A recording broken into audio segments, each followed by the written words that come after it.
Rusi Delta mga idol, no. Issue nito dinala sa atin ngayon kasi dumediretso daw po, no. Pag nag-gear shift po siya ay ayaw mag free wheel, no. Ayan, papakita ko po sa inyo. Ayan, naka-cambio po yan. Natapakan natin, dapat yan nag-free wheel yan mga idol.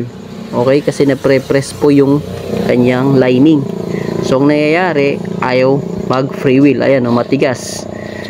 Okay, so yun po yung issue, tinoproblema ng ating idol, no. Sa mga nakaranas na ganito sa kanilang motor, no, lalong lalo na sa mga baguhan po dyan, ay wag po tayong mataranta o wag tayong malito. Dito lang yung sa kabila. Sa mga nakakaalam na ng video na ito, ayan, so sana i-share nyo po yung video. At sa mga baguhan dyan, dito lang yung gawin natin, no, mga idol, no. O sa mga bagong nakakaranas pa lang ng ganito, ito lang yung mga idol. Tanggalin natin yung tatlong bolt dito at makikita nyo sa loob.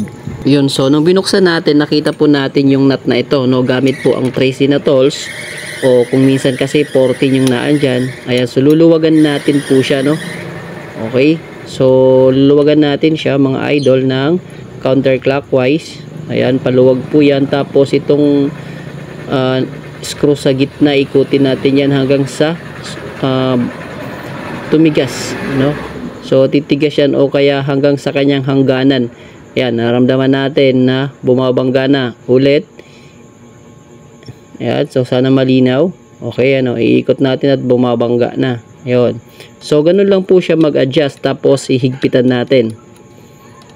Okay, so higpitan natin yan. So habang hinigpitan mo yan, didinan mo naman yung nasa gitna para hindi sumama sa pag-ikot. Okay, so moment of truth, dito na po tayo. Ayan mga idol, papakita ko na po sa inyo yung resulta ng ginawa natin. Bang! Diba? Nag-free wheel na. No, kanina napakatigas. Ngayon okay na mga idol, oh. Oh, diba? Alright. So ganun lang mag-ayos mga idol, no. Alright, so sana may nakuha kayong tips at kalaman dito sa ginawa nating video na ito. Isa pa nga. Bang! Yun, no. Alright. Ayan.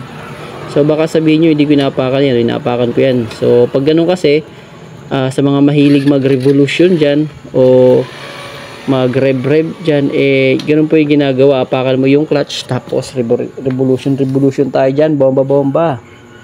Alright, so dito lang sa part na to mag-a-adjust. Okay, paluwag. Pag tumama na sa pinakadulo, ayun na yun, tapos ilak. Alright, so sana sa video na ito mga may nakuha yung tips at kalaman. Ibalik na natin yan at susubukan natin. Yun, no.